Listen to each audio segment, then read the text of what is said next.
जय हिंद, नमस्कार। मैं अंबर जैदी स्वागत करती हूँ आप सबका एक बार फिर से हमारे आज के कार्यक्रम में।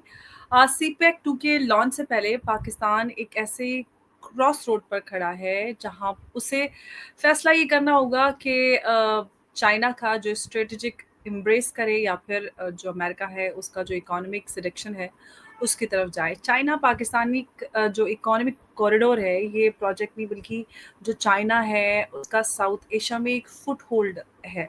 लेकिन अगर हम बात करें इस वक्त जिस तरह से अमेरिका पाकिस्तान को ल्योर करने की कोशिश कर रहा है, जहाँ पर हाईटेक इन्वेस्टमेंट और वेस्टर्न मार्केट को एक्सेस देकर, तो ये पाकिस्तान के लिए एक डबल गेम सा बनता जा रहा है। क्या पाकिस्तान डबल गेम खेलेगा फिर से, या फिर उसकी जो स्ट्रेटेजिक ऑटोनॉमी है वो सिर्फ एक इल्यूजन बनकर रह गई है?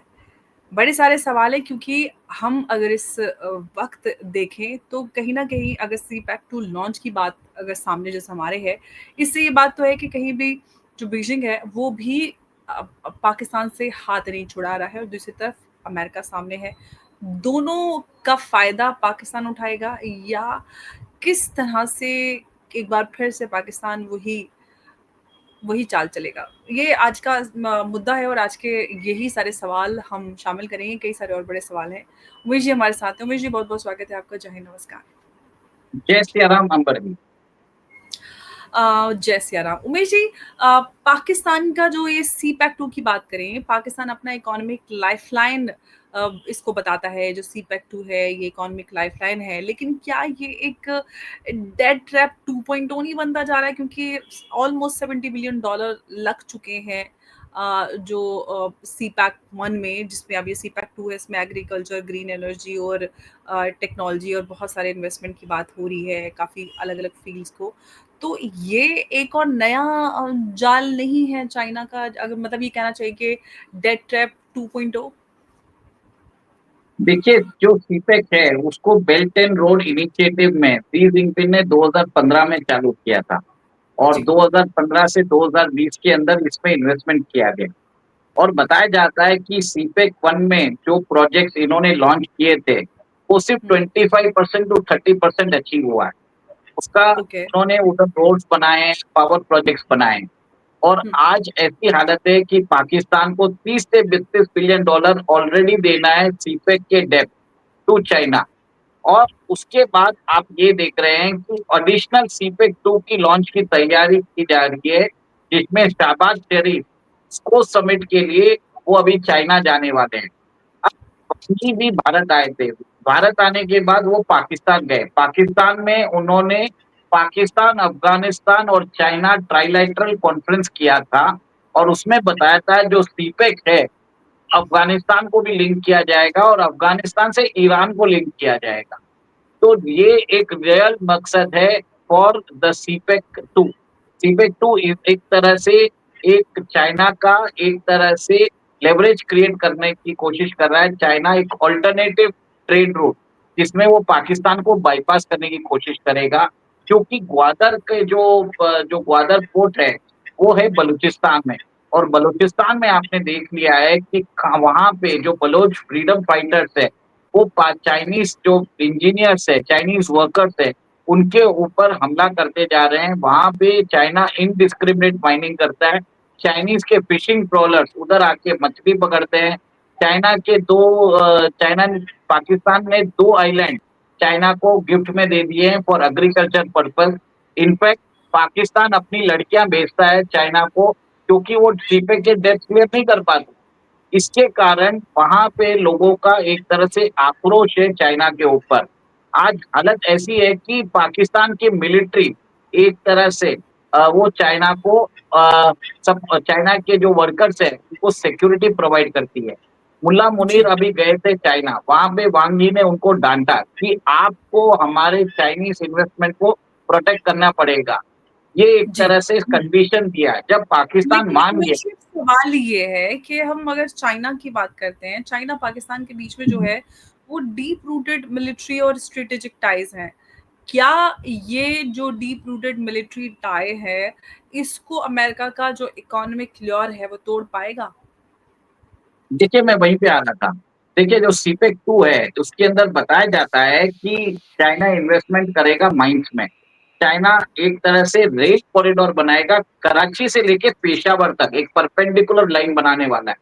चाइना हुँ, एससीएजेड बेल्ट बनाने वाला है पाकिस्तान के सारे प्रोविंस में। 4 एसईजेड बनाएगा, खैबर पख्तूनख्वा में एक बनाएगा, एक पंजाब में बनाएगा, एक सिंध में बनाएगा, एक बलूचिस्तान में बनाएगा। उसके अलावा चाइना एक तरह से वहाँ पे इंफ्रास्ट्रक्चर को भी अपग्रेड करेगा ताकि बलूचिस्तान का जो मिनरल्स है उसको एक्सट्रैक्ट करके वो चाइना ले जा सके।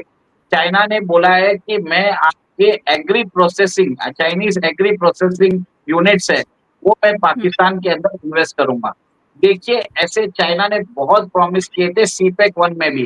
उन्होंने बोला था कि हम आपके लिए हॉस्पिटल्स बनाएँगे, हम आपके लिए स्कूल्स बनाएँगे।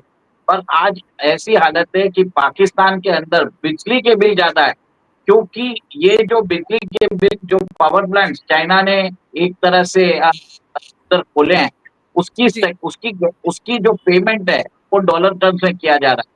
उसकी जो लागत है, वो बहुत ज़्यादा है। इवन आईएमएफ ने भी बोल दिया है कि हम आपको लोन तभी देंगे जब आप चाइनीज़ जो डेब्ट है उसको रीनेगोशिएट करोगे। अभी शहबाज जी। शरीफ जा रहे हैं क्योंकि वो चाहते हैं कि चाइना का जो एक्जिस्टिंग डेब्ट है उसको रीनेगोशिएट किया जाए। वो चाहते हैं जो कोल जो पाकिस्तान के अंदर चाइनीज़ पावर प्लांट यूज़ करते हैं, वो पाकिस्तान से यूज़ को देखिए आज भी वो कोल चाइना से आता है। पाकिस्तान की डेट ट्रैप से तो आज तक कोई बच नहीं पाया जब तक भारत की शरण उसको ना मिली हो। लेकिन अब सवाल ये है कि वो पाकिस्तान जिसके डबल गेम पर, जिसके टेरर लिंक्स पर हमेशा यूनाइटेड स्टेट्स सवाल उठाता आया, आज उसको अपना हाईटेक पार्टनर कैसे बनाने पर तैयार हो गया है? बलूचिस्तान में $6 ट्रिलियन के रिज़र्व है और उसके अंदर वर्ल्ड का सबसे बड़ा कॉपर, गोल्ड, लिथियम रिज़र्व है। और आज आपको मालूम है कि जिसके पास ये सब 3 मिनरल होती है, वो एक तरह से शहंशाह हो जाता है। आज वर्ल्ड का 70% जो हुँ, ओर है, वो चाइना के हाथ में है। 90% रिफाइनिंग कैपेसिटी चाइना के हाथ में है। 97% जो रिसाइक्लिंग कैपेसिटी है, रेयर अर्थ एलिमेंट्स की, वो चाइना के पास है। अब अमेरिका इस रेस में पीछे पड़ गया था। अब वो क्या कर रहा है, जहाँ पे भी चाइना इन्वॉल्व्ड है, वहाँ पे वो आ रहा है। बलूचिस्तान में भी इसके लिए वो आ रहा है ताकि बलूचिस्तान का जो रिकॉर्डिक माइन है, सिंडिक माइन्स है, उधर से वो ओर निकाल के वो उसको शिफ्ट करके अमेरिका ले जा सके। इसके लिए अमेरिका ने भी पाकिस्तान को बोला है कि हम आपके इस रेल नेटवर्क को एक तरह से सुधार देंगे। कल जो अमेरिकन चार्ज दी अफेयर्स थी, उसने पाकिस्तान के रेलवे मिनिस्टर से मिले भी है। सिमिलरली चाइना भी प्रॉमिस कर रहा है कि हम पाकिस्तान के इंफ्रास्ट्रक्चर को एक तरह से हम इसको अपग्रेड करेंगे। बट सबसे बड़ा प्रॉब्लम क्या है मालूम है? वहाँ पे बलोच रेबल्स है। भारत ने भी अपनी एक तरह से अपोज़िशन रखा है क्योंकि सीपेक पास होता है पाक ऑक्यूपाइड जम्मू एंड कश्मीर के रीजन से और भारत ने इसकी कड़ी अपोज़िशन की है। फिर भी चाइना उधर एक तरह से सीपेक 2 चालू कर रहा है। तो कहीं न कहीं आप ये देखेंगे कि जो बलूचिस्तान के जो फ्रीडम फाइटर्स हैं, वो ये प्रोजेक्ट के अंदर कुछ न कुछ उसको चलने नहीं देंगे। अब चाइना ने देख लिया कि 70 बिलियन एब्सोल्युटली तो वो बात तो है। लेकिन एक बात ये है कि हम चाइना ने 70 बिलियन ऑलमोस्ट पहले ही सीपैक 1 में कर दिया है। लेकिन अब सवाल ये है कि जो सॉरी पाकिस्तान है, उसका टिल्ट दोनों तरफ नज़र आ रहा है, चाइना भी और अमेरिका भी। ये जो टिल्ट है या फिर अगर हम कहें ये जो बैलेंसिंग एक्ट है, इसको ये कैसे मेंटेन कर पाएगा या फिर बैलेंसिंग एक्ट में ये चाइना को खो देगा, चाइना का ट्रस्ट खो देगा। कैसे आप इसको देख रहे हैं इस सिचुएशन को? देखिए मेरा मानना है चाइना ने पाकिस्तान पे जो उसको आयन ब्रदर फ्रेंडशिप बोलता था, वो एक तरह से खो दिया है, वो ट्रस्ट खो दिया है। मैं रीज़न बताता हूँ। मुल्ला मुनीर जी। अभी 2 बार व्हाइट हाउस जाके आए हैं और उन्होंने कहीं न कहीं वहाँ पे जाके चाइनीज़ वेपन्स को उन्होंने क्रिटिसाइज़ किया है और अमेरिकन वेपनरी उन्होंने लेने की बात कही है। तो कहीं न हुँ, कहीं ये विचार चाइनीज़ थिंक टैंक में आ चुका है कि पाकिस्तान डबल क्रॉस कर रहा है। जिस हिसाब से अमेरिका को उन्होंने बलूचिस्तान के रिसोर्सेज़ ऑफ़र कर दिए, जिस पर आज तक सिर्फ़ चाइना का हक था, चाइना का एकछत्र राज था। ये एक तरह से वहाँ पे प्रॉब्लम्स क्रिएट होने वाले हैं। क्योंकि हुँ, देखिए अमेरिका और चाइना दोनों ही एक ही प्रोविंस में एक साथ नेचुरल रिसोर्सेज़ निकाल पाएँगे बिना कोई प्रॉब्लम के, ये मुझे लगता नहीं है। सेकंड पाकिस्तान की औकात नहीं है कि वो किसी को भी कुछ बोल सके। ना वो अमेरिका को कुछ बोल सकता है, ना वो चाइना को बोल सकता है। तो चाइना ने वक़्त रहते अपना जो ये सीपेक है, उसको अफ़गानिस्तान की तरफ मोड़ दिया है। अब क्या होगा, अफ़गानिस्तान तक नया रूट बनेगा और अफ़गानिस्तान से ये ईरान की कनेक्टिविटी होता रहेगा। देखिए ऑलरेडी सेंट्रल एशियन रिपब्लिक से ऑलरेडी कनेक्टिविटी है चाइना का ईरान के साथ। ये एक जी। एडिशनल रूट होगा और जो ईरान के जो पोर्ट है, उसको यूज़ किया जाएगा। ग्वादर पोर्ट को एक तरह से इतना ये लोग यूज़ करने वाले नहीं हैं। देखिए इस सीपेक 2 के प्रोजेक्ट में बताया जाता है कि नया ग्वादर इंटरनेशनल एयरपोर्ट बनाएँगे और ग्वादर पोर्ट को डेवलप करेंगे, पर इसका जो बेनिफिट्स होता है, वो कभी भी बलूचिस्तान के लोगों को नहीं मिलता है। आप सोचिए 40 बलूचिस्तान साल के की लोगों को रीच। तो बेसिक वहाँ पे पानी और वो सारी चीज़ें नहीं मिलती हैं, साफ पानी। लेकिन एक बात मैं यहाँ पे पूछना चाहूँगी, सीपैक 2 लॉन्च की हम बात करें, क्या इसके साथ जो इंडिया है उसके सिक्योरिटी कंसर्न्स बढ़ जाएँगे? या ये सिर्फ़ एक प्रोजेक्ट है जो इकोनॉमिक है, या इसको हम स्ट्रैटेजिक मिलिट्री कॉरिडोर भी समझ सकते हैं? देखिए, इंडिया का सिक्योरिटी कंसर्न्स तो बढ़ना ही है क्योंकि अफ़गानिस्तान एक तरह से चाइना के गिरफ्त में जाता जा रहा है। सेकंड जो ग्वादर पोर्ट को भी अपग्रेडेशन की बात कर रही है, कहीं न कहीं चाबार को एक तरह हुँ, से हमारा जो चाबार पोर्ट में इन्वेस्टमेंट्स है, उसको भी कहीं न कहीं वो इफ़ेक्ट करेगा। आईमेक भी हाँ, इससे एक तरह से प्रॉब्लमैटिक हो सकता है। तो इंडिया को तो प्रॉब्लम है, बट एक और एक चीज़ है, चाइना ने भी समझ लिया है कि आज पाकिस्तान के ऊपर भरोसा नहीं कर सकते और जो आपको ये बता देता हूँ, जो ग्वादर पोर्ट है, जो पाकिस्तान ने चाइना को 40 साल के लीज़ पे दिया है, उसकी 91% रेवेन्यू चाइना को जाता है। सिर्फ हुँ, 9% रेवेन्यू जो जाता है बलूचिस्तान के लोगों को जाता है। तो कहीं न हुँ, कहीं आप ये मेरा ये मानना है कि बलूचिस्तान के जो लोग हैं, वो इसको एक्सेप्ट नहीं करेंगे। वो जैसे उन्होंने चाइनीज़ इन्वेस्टमेंट्स और इंजीनियर्स को मारना चालू किया है, वैसे ही वो अमेरिकन फोर्सेस पे भी हमला करेंगे। इसके लिए अमेरिका ने आपको आपने देखा होगा कि बलूचिस्तान को special designated group terrorist group declare कर दिया है। फॉरेन टेररिस्ट ऑर्गनाइज़ेशन डिक्लेयर कर दिया है मजीद ब्रिगेड को। तो जी, इसका ये मतलब है कि आगे जाके ये जो सीपेक 2 है, एक तरह से पाकिस्तान के लिए एनस्लेवरी है। पाकिस्तान ऑलरेडी $32 बिलियन देना बाकी है ये साल। उसके अलावा एडिशनल जो चाइना अभी इन्वेस्टमेंट करेगा $10 बिलियन का, तो ये सीपेक का जो कॉस्ट है जो 70 बिलियन देखिए जब सीपेक चालू हुआ था 2015 में, उसकी कॉस्टिंग थी 46 बिलियन और अब ये जी। कॉस्टिंग बढ़ गई 70 बिलियन और प्रोजेक्ट फीजिबिलिटी रिपोर्ट के टाइम में बताया गया था कि जो प्रोजेक्ट्स उन्होंने प्रॉमिस किए थे, 25% ही एक तरह से कंप्लीट हुए। देखिए कॉस्ट बढ़ गया 50% और जो जी। प्रोजेक्ट के अंदर जो बेंचमार्क्स थे वो 25% अकम्प्लिश हुए। इसमें भी यही होने वाला है, इसमें पाकिस्तान के उमेश जी, जनरल्स अगर हम करप्ट क पाकिस्तान की बात करते हैं, Umesh ji, IMF bail out के बाद भी पाकिस्तान जो है वो अमेरिका और चाइना के बीच में जो है वो जगल कर रहा है। क्या ये पॉलिसी सर्वाइवल का नया एक नाम है, या फिर जियोपॉलिटिकल सुसाइड हम इसको बोलें? देखिए, अभी तो ऐसा है कि अमेरिका को भी पाकिस्तान की ज़रूरत है। अमेरिका नहीं चाहता कि पाकिस्तान पूरे चाइनीज़ में चले जाए और पाकिस्तान को भी अमेरिका की ज़रूरत है क्योंकि उसको अमेरिका से वेपन सिस्टम चाहिए भारत के खिलाफ और चाइना हुँ, से वो बेनिफिट्स लेना चाहता है। पर चाइना भी जानता है कि पाकिस्तान पे भरोसा नहीं कर सकते। इसके लिए उसने पहले अपना अल्टरनेटिव तैयार कर रहे हैं अफ़गानिस्तान पे। जिस दिन अफ़गानिस्तान का रूट खत्म हुँ। चालू हो जाएगा, आप देखेंगे चाइना जो अपना इन्वेस्टमेंट्स है, उसके बदले वो कुछ न कुछ पाकिस्तान से माँगेगा। पाकिस्तान को छोड़ने वाला नहीं है चाइना। देखिए अमेरिका नहीं है China, Chinese are very sure वो मतलब पाकिस्तान की चमड़ी उधेड़ देंगे, पैसा जाने नहीं देंगे, ये ध्यान रखिए। यहाँ तक ऐसी है कि वो तो पाकिस्तान में लड़कियाँ भी उठा के ले जाते हैं जब वो इंटरेस्ट सर्विस नहीं कर सकते। ऐसी हालत हो चुकी है पाकिस्तान में। और पाकिस्तान के करप्ट जनरल्स ने एक तरह से देश को बेच दिया है, चाइना को भी और अमेरिका को भी। ये कोई पार्टनरशिप नहीं है, it is a strategic submission of Pakistan interest नहीं है, Balochistan interest a, for for the survival of Umesh ji, Pakistani. अगर हम आज के ग्लोबल ऑर्डर में पाकिस्तान को अगर देखते हैं, तो एक वीक इकोनॉमी है। एक वीक इकोनॉमी क्या वाक़ई में एक स्ट्रैटेजिक बैलेंसर बन सकती है, या वो सिर्फ़ पाकिस्तान जो है वो अमेरिका और चाइना के जो इंटरेस्ट हैं उनका पॉन बन गया है? देखिए पाकिस्तान अपनी आखिरी साँसें गिन रहा है। वो एक तरह से जलता हुआ दिया भी एक तरह से अच्छी तरह से जलता है, आपको मालूम है उसकी लौ ज़्यादा हो जाती है। तो ये उसी सिस्टम में है कि वो अपने देश के इंटरेस्ट बचाने के लिए बलूचिस्तान को यूज़ कर रहा है और बलूचिस्तान के इंटरेस्ट को मॉर्गेज कर रहा है। वो चाइना को भी दे रहा है, अमेरिका को भी दे रहा है। तो मेरा ये मानना है कि इसके कारण पाकिस्तान में प्रॉब्लम बढ़ेंगे।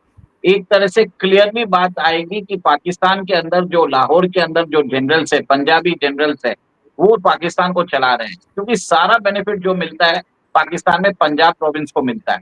जबकि सिंध और बलूचिस्तान और खैबर पख्तूनख्वा को बेनिफिट नहीं मिलता है। ये जो फॉल्ट लाइन्स है, ये अब बढ़ेंगी और आप ये देखेंगे इससे पाकिस्तान के अंदर और ज़्यादा अटैक्स बढ़ने वाले हैं। पाकिस्तान के अंदर एक तरह से रेशियल डिस्क्रिमिनेशन चालू हो जाएगा और बॉम्ब ब्लास्ट होंगे। पाकिस्तान एक तरह से डिसेंडिंग इनटू अनार्की, केओस और एक तरह से सिविल वॉर की सिचुएशन आ जाएगी। हो तो चुकी है क्योंकि बलूचिस्तान में बताया जाता है कि बहुत जगह तो आर्मी जाती नहीं है। खैबर पख्तूनख्वा में भी बहुत हिस्सों पे पाकिस्तान आर्मी का वहाँ पे कोई हुक्म चलता नहीं है। तो आप ये देखेंगे ये जो दायरा है बढ़ता जाएगा और इसमें अगर इसमें अमेरिकन फोर्सेस और चाइनीज फोर्सेस आ जाते हैं तो आप समझ जाइए कि पाकिस्तान का जो डिस्ट्रीब्यूशन है, piecemeal distribution, balkanization of Pakistan, वो चालू हो जाएगा। ये वो रूप लेता जाएगा क्योंकि पाकिस्तान आर्मी में कोई कैपेबिलिटी नहीं है, ना कोई कैपेसिटी है कि वो चाइना को भी मना करे या अमेरिका को भी कुछ बोले। ये पॉसिबिलिटी नहीं है। बिल्कुल। और अब समझ में आने वाली बात तो ये है कि जो पाकिस्तान के लिए ऑल वेदर फ्रेंड चाइना और दूसरी तरफ जो ट्रांजैक्शनल फ्रेंड है या ट्रांजैक्शनल पार्टनर यूएस का जो गेम है वो एक दिन एक्सप्लोड होगा। और जब होगा तो इस्लामाबाद में अ, क्या और कहाँ कैसे खड़ा होगा, क्या होने वाली है सिचुएशन पाकिस्तान की इस पूरे जब ये पूरा बर्स्ट होगा।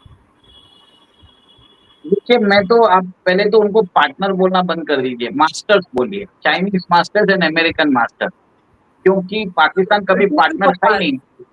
दो और दो पप्पा है। पाकिस्तान पाकिस्तान अपने आप को ग्लोरीफाइड स्लेव जानता है। वो बोलता है कि मैं ग्लोरीफाइड गुलाम हूँ। ठीक है, अभी वो गुलामी करना चाहता है, या तो अमेरिका की करे या चाइना की करे। ये जी। गुलाम के अंदर वो प्रॉब्लम हो जाएगा और आगे जाके जब वो दोनों की डिमांड्स को मीट नहीं कर पाएगा, तो आप ये देखेंगे कि दोनों जने अपने हाथ में चीज़ ले लेंगे, क्योंकि चाइना को $70 बिलियन उसने दिया है पाकिस्तान को, तो वो छोड़ने वाला नहीं है। तो पाकिस्तान की बलूचिस्तान की टेरिटरी को ऑक्यूपाई कर लेगा। अमेरिका भी अपना इंटरेस्ट के हिसाब से बलूचिस्तान के अंदर कुछ ना कुछ ऑक्यूपाई कर देगा। फिर पाकिस्तान का जो डिस्ट्रक्शन है, डेसिमेशन है, डिवीजन है, वो चालू होने वाला है।